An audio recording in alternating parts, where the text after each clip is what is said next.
Shalom Aleichem, Shalom Aleichem. Welcome everybody to our annual gathering to light the Hanukkah menorahs. Now we're still going to do it in a fashion. This is the first day. This is like the Erev Hanukkah, but we'll make the best of it. Anyway, it's good to see all these faces, both new and old. And I want to start off and tell you what we're going to do. We're going to, we have a special guest today. The government officials were unavailable. The one we had lined up, Lieutenant Governor Juris, is sick. And so she was not, but I did ask Mayor Wilmot Collins to come join us today. So we're very happy for that. We will invite Wilmot up here in just a minute. Then we will light our menorahs, the Hanukkahs, and then we have four rabbis who are going to speak relatively briefly, and then we will have an opportunity to sing. We have songs, we have some song sheets. We will then have an opportunity to gather and to connect with new and old, and that's what we're going to do. So without any further delay, let me go ahead and invite Mr. Mayor Wilmot Collins to the lectern here. Good afternoon. And I am happy and honored to be the only elected official here today. I'm looking at that.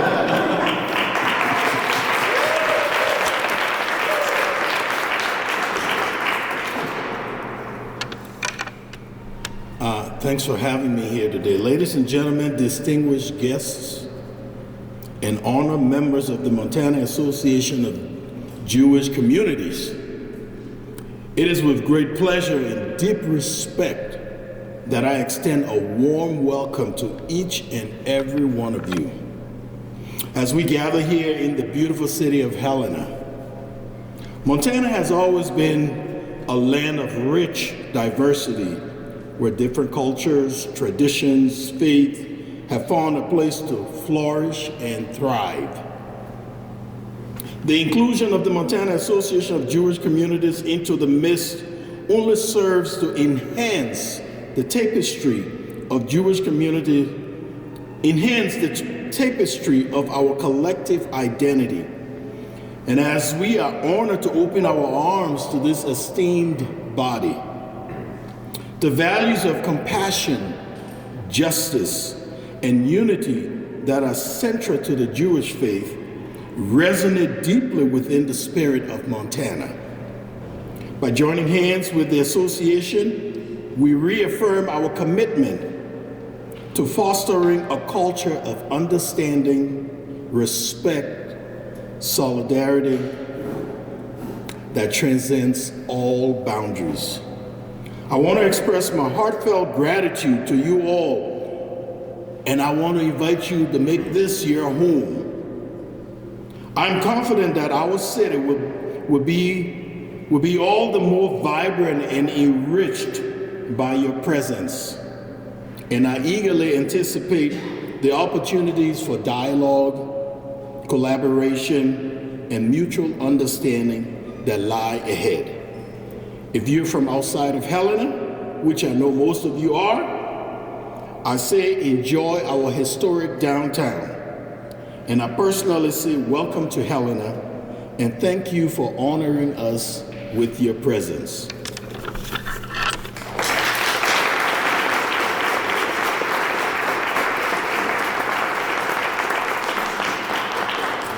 Thank you for those kind and generous words. I do want to say, just as a historical note, in that is one of my passions, that it's wonderful to be here today. Helena played actually a very important role, of course, in the history of Montana, and Jews, early Jews in Helena played a very important history as well. And in part because of a strong Jewish community, business community, they helped establish Helena as the capital of the state. And so I just want to recognize that, and I think most of you know that, but I think it's important to make that statement that we've been here from the very early days, and we still are here, and we look forward to our continued involvement and being a part of the culture of this state. So without any without any more speeches, and we will get to them very soon, I thought it would be good to bring up representatives of the communities. So we're going to light the shamas, and we're going to, I think, then light the first candle. And when we say the prayer, we're going to do a slight modification, and Rabbi Chaim will instruct us on that when we get to it. So if we could get representatives from the various communities up here to light the candles.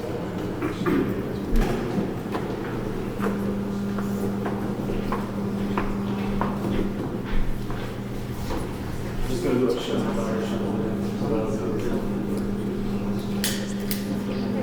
Hi. Oh, nice to meet you. You want which is yours? Over there. You want that?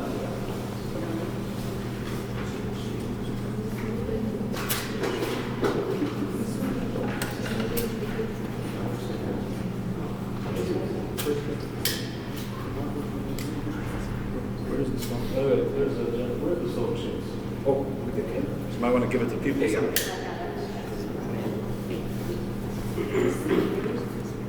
Rabbi Spirit.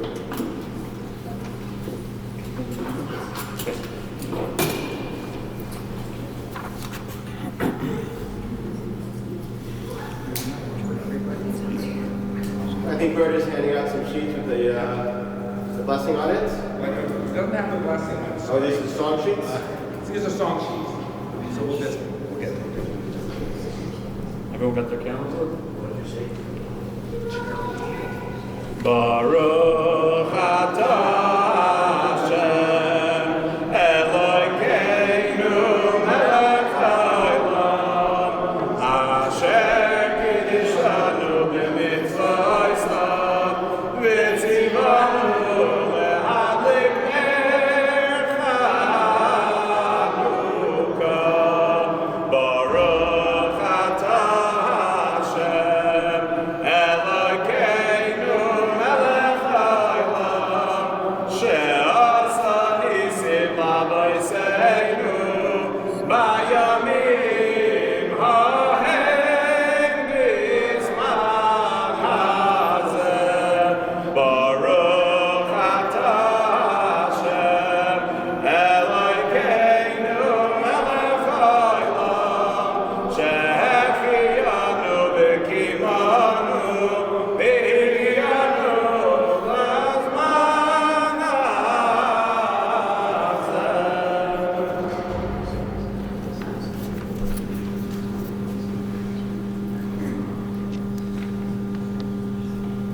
This you should have as most sort of the song sheet. We do. The first one. First one.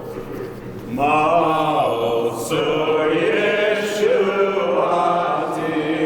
lechana ve'leshabeya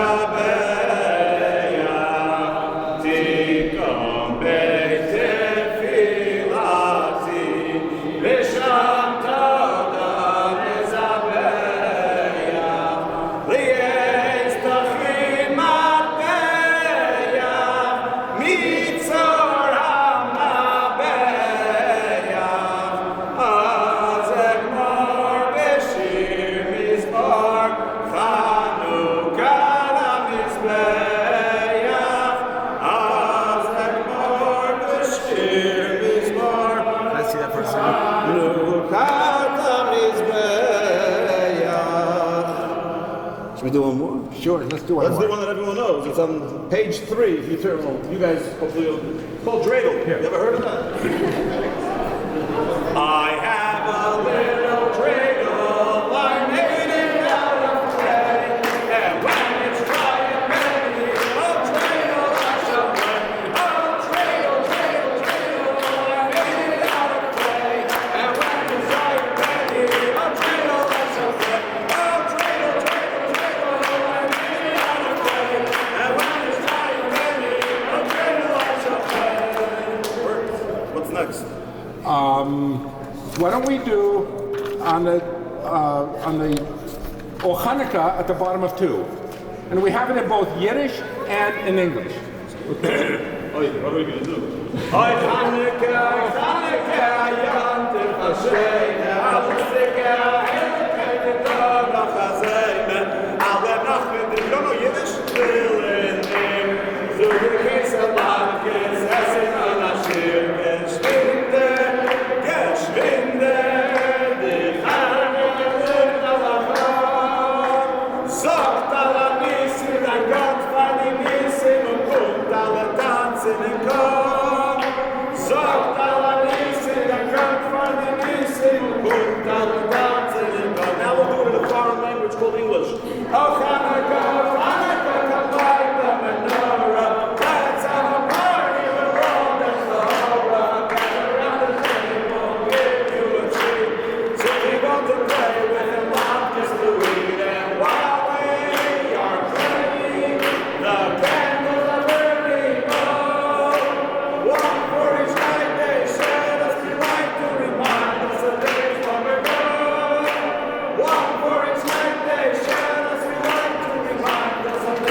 done with this talk. So I think I'm going to start off and invite my rabbi from Missoula, Mark Kula, and we're going to alternate between Mark and then Rabbi Chaim and then Sonja and then Shneur.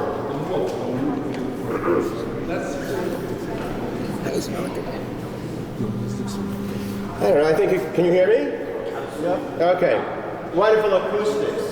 So the sound resonates, and our different voices that we bring together here can reverberate, and we can get a sense of the great diversity of our state, of our community. And that's one of the messages of the Hanukkah.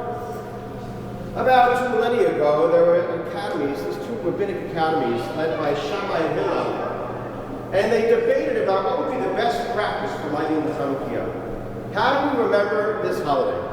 What kind of message do we want to promote? And they debated, and Shammai said, let's show the light increasing because the oil was running out. And because that's really what happens this time of year, it gets darker, it's a little more frightening. And this one happens with life, with age. Things kind of fall apart. Things deteriorate. It's a natural order sequence. And we see it. We run out of gas. And Hillel said, you know what's more important? The spirit. Our perspective, our psychology, the symbolism of light is much more powerful and can override the challenges of physical realities. And so Hillel said, let's add light every single night. And can you imagine arguing, debating, not necessarily agreeing? Who heard of it? Maybe today it happens. Anyway, they actually came up with a compromise. We put them in one direction, from new candle, from alien new candle, and we light them, increasing candles. We increase the light. That is a powerful message for humanity. For all of humanity. The spirit. All the symbolism of light increases. Wisdom. Think of all the symbols of light. Light stands for wisdom and knowledge. Light stands for love. Light stands for hope. All is increasing light, but of course, the physical imagery that light can remove darkness. That wisdom and sensitivity and openness and diversity can replace limitedness, ignorance, bigotry, racism. It can shed light on arguments so that we can have dialogue and conversation. The great imagery of this Hanukkah, this menorah, this holiday called Hanukkah, implores us to dedicate our lives to the temple of humanity, to the great diversity of all of us, to listen to the other side. We didn't reject Shammai, even though that was not the decision to abide by it. We include him. Listen to the other side, to the voice you may not agree with. And you may automatically say, I disagree, that's the dark side. I don't agree, they're wrong. Let them shed light on the various perspectives, and then we will know a great miracle, this miracle of the holiday of Hanukkah. As I stand with all of you in this special place where we bring leadership and direction to Montana, let's join our voices in a sense of shalom, of peace, beginning right here and reverberating throughout the state, our nation, and the world. And may that miracle of peace come true in this season. Amen. Amen. Thank you.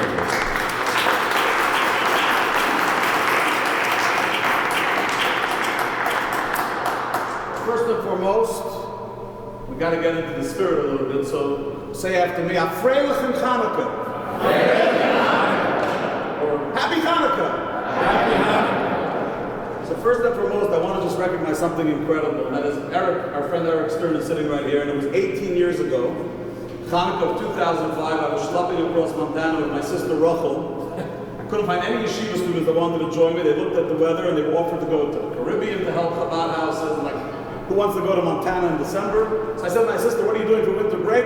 I said, you're coming to Montana. And we had our first Hanukkah party in Lieutenant Governor John Bollinger's office together with Eric. I think Eric lived in Menorah that year. And so 18 years later, to see what it's morphed into is a beautiful sign of the growth of the Jewish progress here in Montana. So thank you, Eric, for spearheading it, and thank you all for being here. I want to make a special mention. Last year when we stood here, we spoke about how there's so many different congregations in Montana, and Javi and I have had the great honor and merit to bring about the opening last year, I said, of 4 Chabad houses. So we have, the newest one was Billings, and before that, Kalispell, Missoula, and Bozeman, and today, I guess it's becoming an annual tradition. Every year we have to add a new couple to the slate of rabbis and rabbits. So we have with us today Rabbi Mendel Spiro and his wife, Dvorah Leah, and their son Shimon, who have taken up a different type of role here in the state because Turo Medical School opened up a medical campus in Great Falls. They have a kosher cafeteria, and they came to me and they said, you run Vada Kashrus in Montana kosher. Can we get it certified kosher? And so it gave us a reason to bring a new couple to the state. They happen to be naturally a Chabad couple. So they're still running the operation on the kosher front, but being a beacon of light to north central Montana. So it's an honor for me today to welcome them here to the state capitol. Their first time attending, and we look forward to continuing the incredible growth of Yiddishkeit. I want to thank Rebecca from Montana Jewish Project and Matchko for organizing it, for taking it from Chabad and turning it into a statewide event. We thank you. And then I want to talk about a story I read. And the story was as follows. Jewish women were getting married on the night of their wedding, right before they consummated their marriage with their spouse. The government said that a member of the government needs to violate the woman before she goes to her husband. That same government, that same group of people, said it was okay to kill 7 children in front of their mother. They murdered 7 children in front of their mother because the children refused to bow to an idol. That same government said it's not okay to circumcise your children, it's not okay to observe the Sabbath, it's not okay to keep Rosh Chodesh, and we will kill every last one of you. Not kill is not the right word. We will murder every last one of you if you don't follow our dictates. We don't approve of Judaism, we don't approve of Jews who will stand up for themselves, and we will take you out. There was a small group of people who said, not in our town, not in our land, and it's not going to happen in the land of Israel. The government people said, what are you, crazy? You're going to fight this big army? You know how many weapons they have? They ride on elephants. Many Jews said, let's just call a ceasefire. What do we have to have a fight? Let's have peace. Now that they've slaughtered so many people, now that they've raped so many women, now that they've killed so many children, let's have peace, which is a nice way of saying the Jews should die quietly. And then there was a small band of people who we celebrate today by lighting our menorah. It was led by a fellow named Judah the Maccabee, who said, you don't get to call ceasefire after you raped our women. You don't get to call ceasefire after you murdered our children. You don't get to call ceasefire after you killed 1,200 of our people. We're going to stand up to be Jewish. We're going to stand up to be Jewish in our homeland. And 2,100 years later, we're still standing here lighting a menorah because that is the Jewish spirit. Jewish people hate war. We don't like bloodshed. We don't even like owning weapons. Now that Jews are lining up to buy weapons since October 7th, we don't like it. We do it because we have no choice. We want to protect our families. We don't like it. But we also don't like world-renowned newspapers writing our obituaries because we were too stupid to defend ourselves and to stand up for ourselves. Judah the Maccabee taught us not just the miracle of the candle, of the light, of the oil, but the miracle of what it means to be a Jew, to stand up comfortably, healthfully, not with arrogance, not with narcissism, but with inner pride. That to be a Jew is nothing to be ashamed of, and to be a Jew that fights back when you try to kill our people, not only try but successfully murder our people, is not something to hide from. And so today, as tonight we're going to light the menorah formally with the first night of Hanukkah, I realize that each and every one of us today needs to be that Judah the Maccabee. The story of Judah the Maccabee is not a 2,000-year-old story, it's the story of today. What side of history are you going to be on? You don't have to like the Israeli government. For heaven's sake, there's many days, most days, that I don't like them either. It's not about governments. It's not about who's in charge. It's about Jewish babies being burnt in ovens and Jewish women being gang raped by Hamas terrorists. And no, it would have been a lot easier for me to stand up here and talk about fluffy things about light.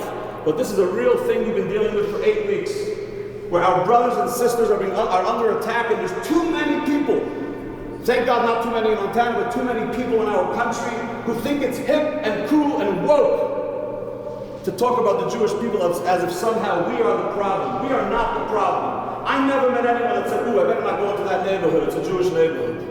I never met them. I grew up in Brooklyn. There's a lot of neighborhoods you think twice about going into. A Jewish one is not one of them, because we don't do that.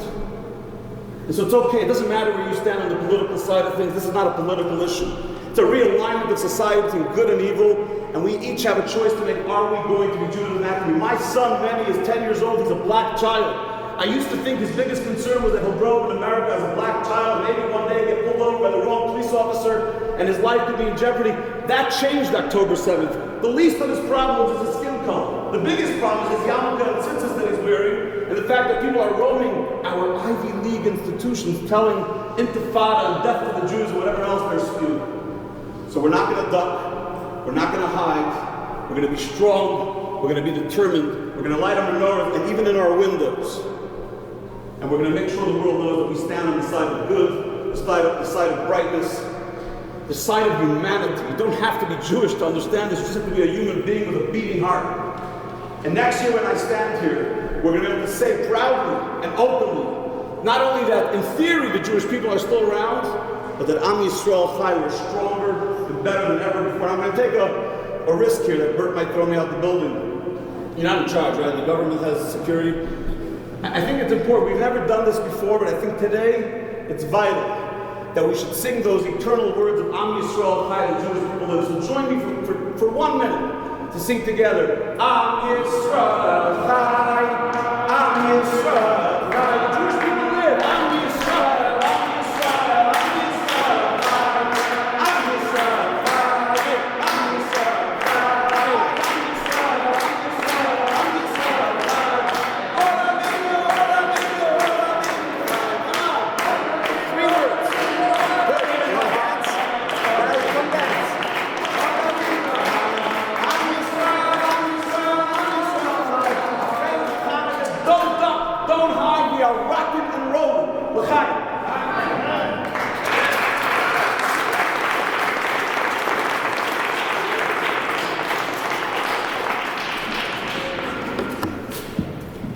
There are some real gender differences, so I will use the microphone. I am standing here today with a very broken heart. This is by far the hardest Hanukkah of my lifetime. And the same is true for a lot of people much older than I am. We haven't slept for 8 weeks. We can't, because just as Rabbi Bruk just mentioned, we cannot forget these images, the faces of babies, the faces of women, the faces of men of all ages. And a lot of them are still there. There's a term in Hebrew for the ones who are brokenhearted, shvuei lev. And this has always been everyone. We all get our hearts broken over and over again during our lifetime. But it has never felt so raw and so heavy than it has felt in the last 2 months. And I was pregnant twice in the last years. That means a lot. We're standing here in the middle of heaviness, lighting candles for Hanukkah. And it is hard. I brought next to my menorah from my home, I brought another one that I brought straight from the synagogue. It's the one there that looks a little different, the big one. Looks old, doesn't have the right amount of branches. It's very heavy. It's copper. It comes from Germany. It was given to me by one of the members of Beth Shalom in Bozeman about a month before October 7th. He said to me, this is what my family brought home with us here when they came to the United States. And you know what, my grandkids, that's just not their style. Do you have a space for it? I took it, and I had no idea what kind of a symbol this menorah would become in the weeks to follow. Because I was planning on lighting it for the first time in our synagogue, the first time that it has been lit again since its light was extinguished in Germany, on the night of Simchat Torah, the very last end of the High Holiday season. And I did light it. But instead of singing, we all rose and just stood there for a minute of silence. Because even though we didn't have too many news and too much clarity yet on the day of October 7th, it was already clear that this day has changed our hearts and bodies, our identities as Jews. This light has been burning every week at Beth Shalom for the last 8 weeks. Religious Jews don't have tattoos. I don't have one. If I had one, it would be the borders of the state of Israel. Because all of us have suddenly discovered that this land, in all its complexity, is part of who we are.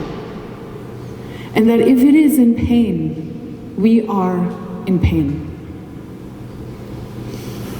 We're lighting the light of Hanukkah because in the 2nd century CE, a group of Jews fought very hard, not for Jewish dominance over the entire Middle East. They fought for very concrete things: to light candles for Shabbat, to study Torah, to live unafraid, to be a free people among others, able to protect their families, see their children grow up in the traditions of their own family history, and look forward to a time where no one would debate the right of any Jew in the world to live a Jewish life. This is what we're still praying for. This is what we're still lighting the candles for. I want to share one thing with you. Anti-Semitism in the United States is up by 388% for the last 8 weeks. There is a very beautiful project that's not just for the Jewish community by itself. It's called the Menorah Project. It's an invitation for every citizen of the United States to light the candles with us, to put the menorah in your window, A, to protect your Jewish neighbors who do the same and are such very easy to identify, and B, to make a statement that only peace and only love live here. This is what we light the candles for. It is hard to be calm. It's difficult to take the time to think things through when the world is burning. The other day I read something very beautiful about the candles of the menorah. They should bring light, not heat. They should give us time to reflect on the values that they stand for. Freedom for everyone. Peacefulness, enough peacefulness to raise our families unafraid. Pride, enough pride to not forget who we are and what we hold most precious. And hope. Hope that those values are not going to be washed away in the heat of the moment and in the darkness of history, but that those light will burn, and they will burn for all of us. 100 years ago, roughly, some sentimental Eastern European Jew wrote a song for us. It became the national anthem of the country of Israel. But when that Jew wrote those words, there was no country yet. There was just a dream of a Jewish people who was free enough to live unafraid for their survival, peacefully, and with the right to educate and observe all of its history and customs. I want to invite you to rise as I'm going to sing the words of the Hatikvah.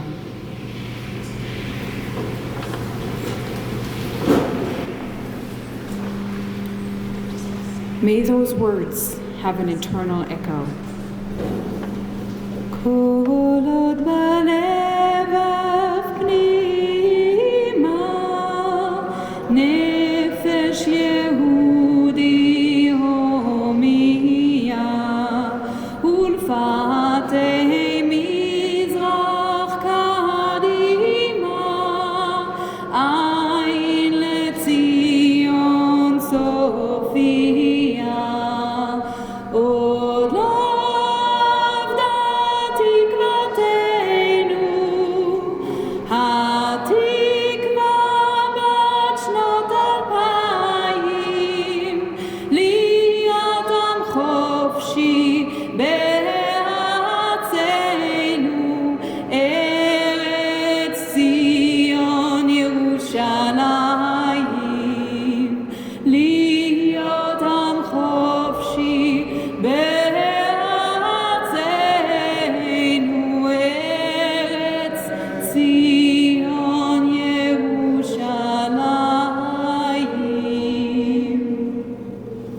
Thank you.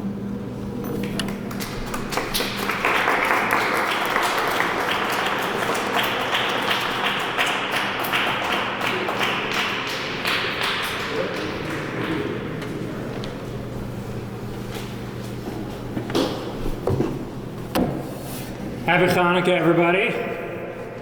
Nice to be back here for the 6th year, all the way from the Flathead Valley, representing the entire community over there for the last 6 years. I guess I was the only one to brave the weather. It's definitely a lot better than it was last year, so thank God for that. A lot better than negative 30 degrees. So. We all know the story of Hanukkah, that after the fight and the war that the Jewish people held with the Greeks, there was no oil to last for 8 days. They only had one little jug, and the miracle took place that it lasted for 8 days. This is a miracle that everybody knows about. But there was another miracle that actually took place at the same time. And this was the miracle that the Jews actually decided to light that little jug of oil. If you think about it, what's the big deal? Wait 5 days, or 8 days, the amount it took to get new oil those days. Go get a bunch more oil, and once you have enough to fill up the reserves, then you begin to light the menorah. Why take the amount of oil that's just enough for one day? If we're lucky, it'll last that full day, then you have to wait. And then we have to wait 8 days, and only then will we get more oil. But the Jews didn't think that way. They saw that they have oil, they saw that they have the opportunity to light a menorah, and that's exactly what they did. They lit that menorah. Where did the Jewish people get that outlook? Where did they get the inner strength to actually go ahead and light those beautiful menorah that they had in the temple? And the answer of all places was from the daughter of one of the greatest Jew haters of all time, Pharaoh. His daughter Batya one day goes for a stroll, makes it to the Nile River. Lo and behold, she takes a look and sees a little basket is floating in the river. She stretches out her arm, takes in that basket, and who does she see? 3-month-old Moses. What does she do? She takes the baby, cradles the baby, brings him into the palace. The Medrash tells us that actually when Batya stretched out her arm was not long enough to grab that basket, and a miracle took place that her hand stretched further than naturally capable. And she took that baby. And if you think about it, it makes no sense. Look at what we're dealing with over here. Batya, the daughter of Pharaoh, what is she doing? She's taking a Jewish child who was in a river because Pharaoh wanted every male child killed. And what does she do? She raises him in the palace. Does it make sense? No. But does it have to? When we have the opportunity to do something positive, Batya, those Chashmonaim that were in the times of the temple, they taught us that when we have an opportunity to do something good, does it have to make sense? No. But we go ahead and we do it anyway. And when we stretch out our arm and we extend ourselves to do something positive, God stretches out His arm, and together we are able to see miracles. I pray that this is a time that when some people are afraid to walk with bride and we may think that it doesn't necessarily make sense, we don't have to have it make sense.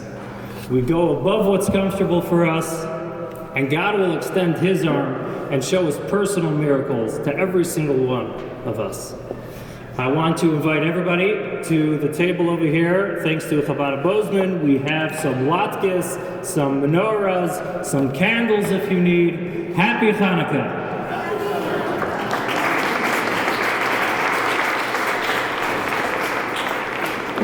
Well, thank you all. Please stick around. We want to thank the Chabad community for providing some nasharai for the holiday, and enjoy each other's company.